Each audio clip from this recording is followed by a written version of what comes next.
আজকে আমরা এখানে শ্রদ্ধেয় কেশবদার গৃহে দয়ালের নাম সংকীর্তন এবং সৎসঙ্গে সমবেত হয়েছি। কিছুদিন আগে কেশবদার মাতৃদেবী প্রয়াত হয়েছেন। তার বিদেহী আত্মার শান্তি কামনা, পারিবারিক মঙ্গল কামনায় আমরা এই সৎসঙ্গে সমবেত হয়েছি। দয়ালের চরণে পরিবার পারিপার্শ্বিক সবার সর্বাঙ্গীন মঙ্গল প্রার্থনা করি। এতক্ষণ আমরা শ্রদ্ধেয় জহরদার কাছে ইষ্ট প্রসঙ্গ এবং আগামী উৎসবের একটা রূপরেখা জানতে পারলাম। আজকে সত্যানুসরণে পাঠ হয়েছে যে অজ্ঞানতা মানুষকে উদ্বিগ্ন করে, আর জ্ঞান মানুষকে শান্ত করে। অজ্ঞানতাই দুঃখের কারণ। এই অজ্ঞানতা দূর করার জন্যই দয়াল ঠাকুর আবির্ভূত হয়েছেন, দুনিয়ার বুকে এসেছেন। এমনি এক ভাদ্র মাসে পুণ্যতাল নবমী তিথিতে তিনি এসে যে আহ্বান করলেন, আমি চাই শুদ্ধ আত্মা। তিনি বললেন, সদ্গুরুর শরণাপন্ন হও, সৎ নাম মনন করো, সৎসঙ্গের আশ্রয় গ্রহণ করো। তিনি চান মানুষের ভিতরের যত অজ্ঞানতা সেটা দূর হোক। এই অজ্ঞানতার কারণে মানুষ ভুল করে, মানুষ বিপথে চলে, মানুষের মধ্যে হিংসা, হানাহানি, দেশ বিদ্বেষ এগুলির সৃষ্টি হয়। মূলে কিন্তু রয়েছে অজ্ঞানতা। কিন্তু যে জ্ঞান মানুষকে শান্ত করে, যে জ্ঞান মানুষের উদ্বিগ্নতা দূর করে, সেই জ্ঞান একমাত্র পুরুষোত্তমের কাছেই পাওয়া যায়, সদ্গুরুর কাছেই পাওয়া যায়, সৎ আচার্যের কাছেই পাওয়া যায়। যেখানে যতক্ষণ না আমরা তার শরণাপন্ন হই, আমরা সেই জ্ঞান থেকে বঞ্চিত হই। আমাদের বিদ্যালয়ের, মহাবিদ্যালয়ের পুঁথিগত বিদ্যা আমাদের সেই অজ্ঞানতা দূর করতে পারে না, আমাদের অশান্ত মনকে শান্ত করতে পারে না। কারণ বহু মানুষ তথাকথিত শিক্ষিত, কিন্তু অশান্তিতে কাল কাটায়। কারণ কি? এই অজ্ঞানতা। অজ্ঞানতার থেকেই আসে মন অশান্ত হয়, মন অশান্ত হলে অশান্তি আসে। আমরা এই দেহে বাস করি, আমার এই দেহের মধ্যে আত্মা রয়েছে, আমার মন রয়েছে। আমি এই দেহ মন আত্মা নিয়ে আমি। এই দেহ মন আত্মা সাম্য অবস্থা আসে যখন আমরা সদ্গুরুর সৎ নাম মনন করি। তার জন্যই সব দীক্ষা গ্রহণ করা।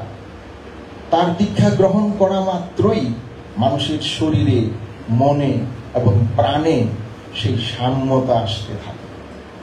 মানুষের একটা শারীরিক আরাম, মানসিক আরাম, আত্মিক আরাম অনুভূত হয়, যেটাকে আমরা দয়ালের দয়া বলে অনুভব করি। তিনি আমাদেরকে তার কাছে গিয়ে নিয়ে তার এই সৎনাম বিতরণের মাধ্যমে দেহ মন প্রাণকে ইষ্টমুখী করে তোলেন। আমাদের কসরতের দ্বারা, আমাদের অভ্যাসের দ্বারা এটা সম্ভব না।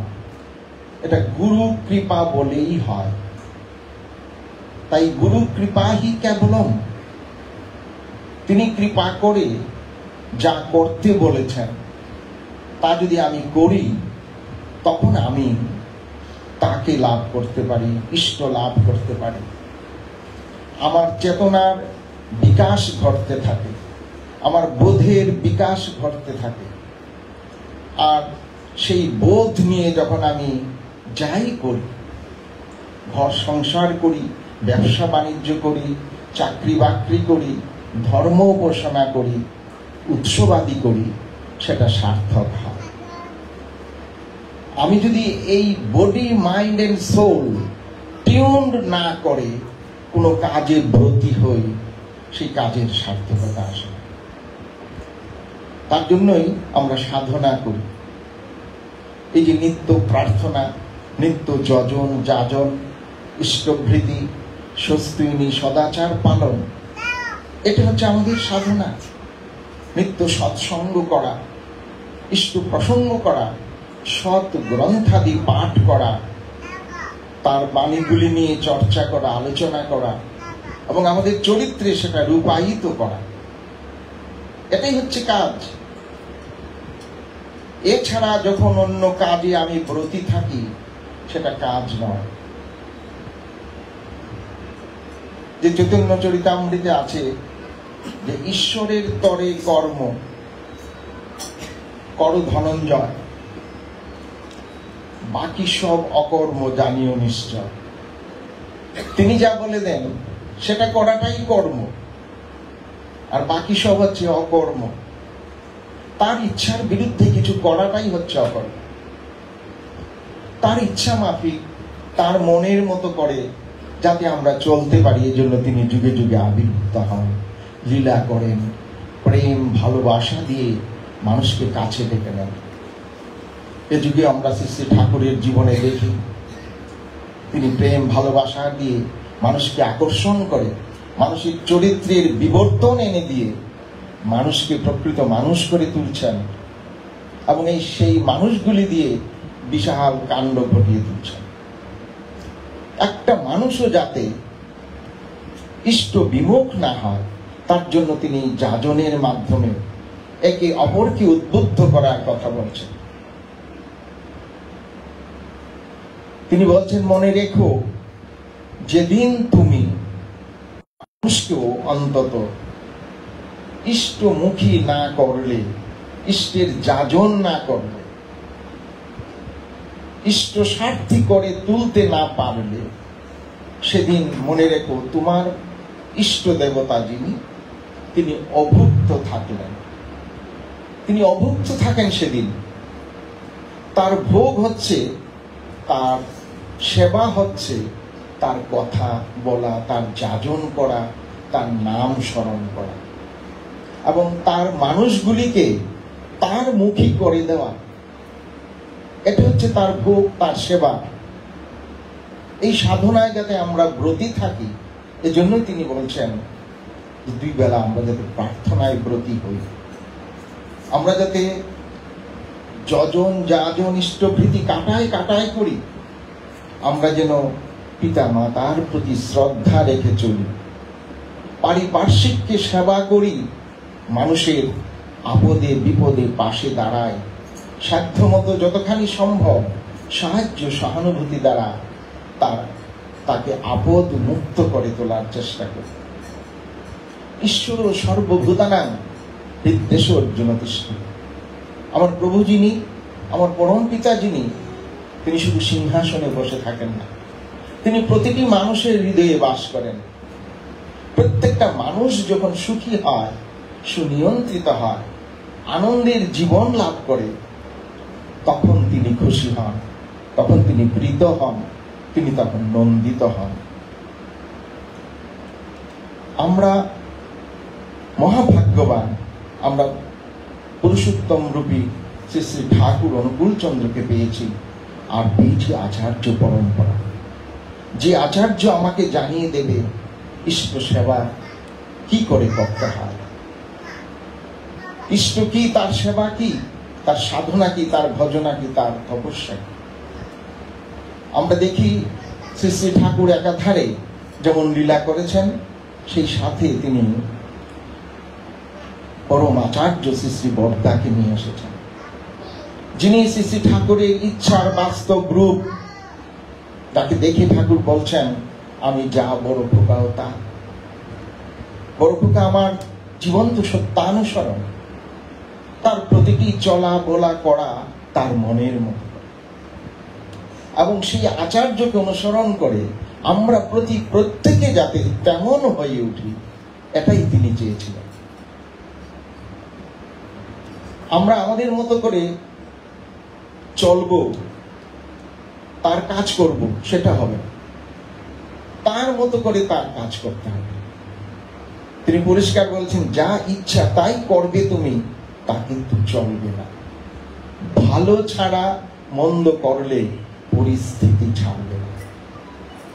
তাই নিত্য মাঝে মাঝে তার সঙ্গ করতে হয়, তার কাছে যেতে হয়, দয়াল ধামে যেতে হয়, আচার্য সঙ্গ করতে হয়। তখন আমরা নিজের চেহারাটা দেখতে পাই, নিজের ত্রুটি বিচ্যুতিগুলি দেখতে পাই এবং নিজেকে সারিয়ে নিতে পাই। এটাই আচার্যের আশীর্বাদ। তিনি বসে থাকেন, ঠাকুর জীবদ্দশায় মানুষের অপেক্ষা করতেন কখন তার মানুষগুলো তার কাছে আসে। পরবর্তীতে আচার্য দেবগণ বসে থাকতেন তার মানুষগুলি কখন আসবে, সেই মানুষের অপেক্ষায় তিনি থাকেন। কারণ তিনি জানেন তার কাছে গেলেই একটা মানুষ মুক্তি লাভ করে, তার অজ্ঞানতা দূর হয়, তার দুর্বলতা দূর হয়, সে শক্তি লাভ করে, সে ভক্তি লাভ করে, সে প্রেমের অধিকারী হয়। আমরা দেখি একটা মানুষ ঠাকুর বাড়িকে ঘুরে এসে যখন দাঁড়ায়, কথা বলে, তার চেহারা ছবি পাল্টে যায়, তার যে আত্মবিশ্বাস একটা আসে, তার যে ভক্তি আছে, তার বলার যে দৃঢ়তা, ইষ্ট স্বার্থ প্রতিষ্ঠার যে দৃঢ়তা, সত্তা সংরক্ষণের পথে চলার যে গতি, সেটা বেড়ে যায়। এটা কোনো মেশিন নয়, এটা হচ্ছে আচার্য সঙ্গের পথ।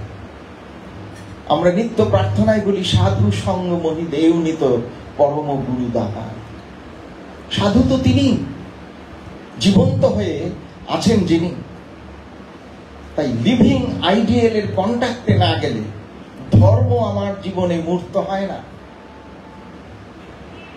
ঠাকুর একটি বাণীতে সুন্দর বলেছেন যে জীবন্ত আদর্শকে গ্রহণ করে ধর্মকে তোমার জীবনে যদি রূপায়িত করে তুলতে না পারো, তবে তুমি যেই হও, যেমন প্রেমিকই হও, যেমন জ্ঞানী হও, যেমন ধর্মাত্মাই হও না কেন, তোমার সবকিছু একটা চলবে, একটা বিকৃতির উৎসব, সার্থক হবে না, যেই হই না কেন। তাই জীবন্ত আদর্শকে গ্রহণ করে আমাদের চলতেই হবে, এবং তার জন্যই তিনি জীবন্ত আদর্শরূপী আচার্য রেখে গেছেন। তাই ইষ্টানুসরণ এবং আচার্য অনুসরণ দুটো পাশাপাশি আমাদের চাই। থিওরি এবং প্র্যাকটিক্যাল দুটো পাশাপাশি না চললে আমার জীবনে শেখা হয় না, জানা হয় না, বোধ হয় না। কখন কোথায় কেমন ভাবে কি করতে হবে সেটা হাতে কলমে করতে হবে। শেখাই যদি সাধ, হাতে কলমে না করলে তো সবই যে বরবাদ। তাই তিনি কিছু কর্ম দেন আমাদেরকে। কখনো মন্দির করার আশীর্বাদ করেন, কখনো উৎসব করার আশীর্বাদ করেন, কখনো অন্য কোনো আশীর্বাদ করেন সে কাজটাকে রূপায়িত করার জন্য। এবং ওইটার মধ্য দিয়ে তিনি আমাকে তৈরি করে দেন, আমি যাতে তার মনের মতো মানুষ হয়ে উঠি। একটা বিল্ডিং তৈরি তার উদ্দেশ্য নয়, একটা বিশাল সমাবেশ করে প্রসাদ খাওয়া তার উদ্দেশ্য নয়। কিন্তু তার ইচ্ছাকে রূপায়িত করার জন্য আমরা যখন পাগল করা হই, আমার মস্তিষ্কের স্নায়ুতন্ত্রের একটা বিশাল পরিবর্তন আসে, যেটা আমার ভাবকে অনেক উচ্চে নিয়ে যায়। শুধু আমাকে নয়, আমার পরিবার, পারিপার্শ্বিক সবাইকে নিয়ে। এটা একটা বিজ্ঞান।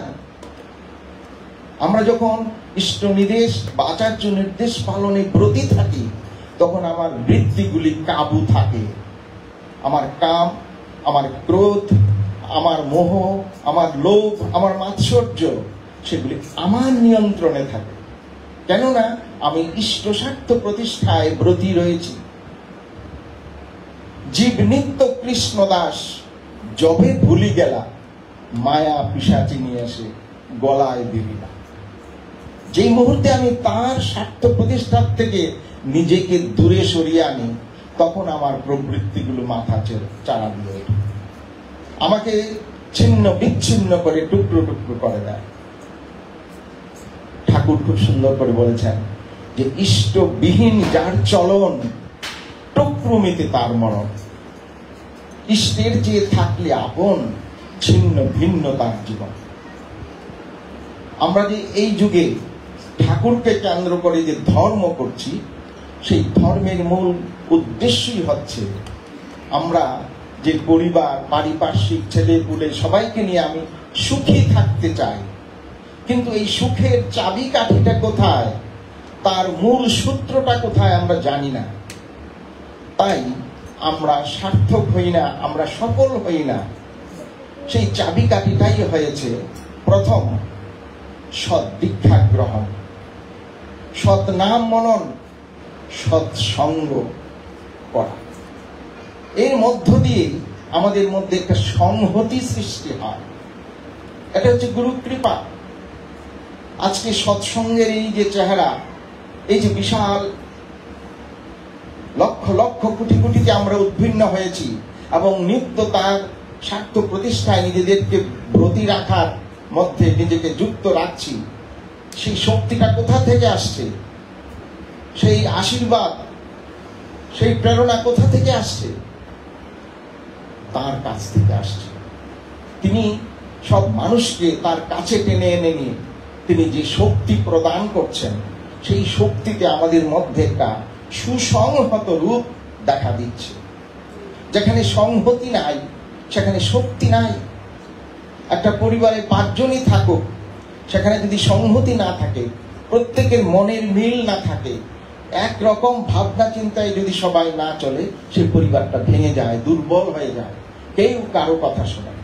ঠিক তেমনি একটা সমাজ, একটা দেশ, একটা রাষ্ট্র তেমনি তার মূলে যদি সংহতি না থাকে, সেটা ভেঙে যায়, টুকরো টুকরো হয়ে যায়। আর যেখানেই ভাঙন, সেখানেই দুঃখ, সেখানেই বিচ্ছিন্নতা। এই মিলন সৃষ্টির ক্ষেত্রই হচ্ছে সৎসঙ্গ। তাই ঠাকুর আহ্বান করেছেন যে তোমরা আমাতে যুক্ত হও, be initiated, come to me, I shall give you everything, no doubt. আমরা সবাই তার আদেশ মেনে, তার আহ্বানে সাড়া দিয়ে প্রত্যেকে কাছে দূরে যারা আছি, যে যেখানে যে সম্প্রদায়ে যুক্ত আছি, আমরা তাকে গ্রহণ করতে পারি। তার দীক্ষায় দীক্ষিত হয়ে, তাতে যুক্ত হয়ে নিজেদেরকে, জীবনকে, পরিবার এবং পারিপার্শ্বিক জীবনকে সার্থক করে তুলি। সবাই সুখী সমৃদ্ধ জীবনের অধিকারী হন, সুনিয়ন্ত্রিত জীবনের অধিকারী হন। পরম দয়ালের চরণে এই প্রার্থনা করে আমি শেষ করছি। জয় গুরু।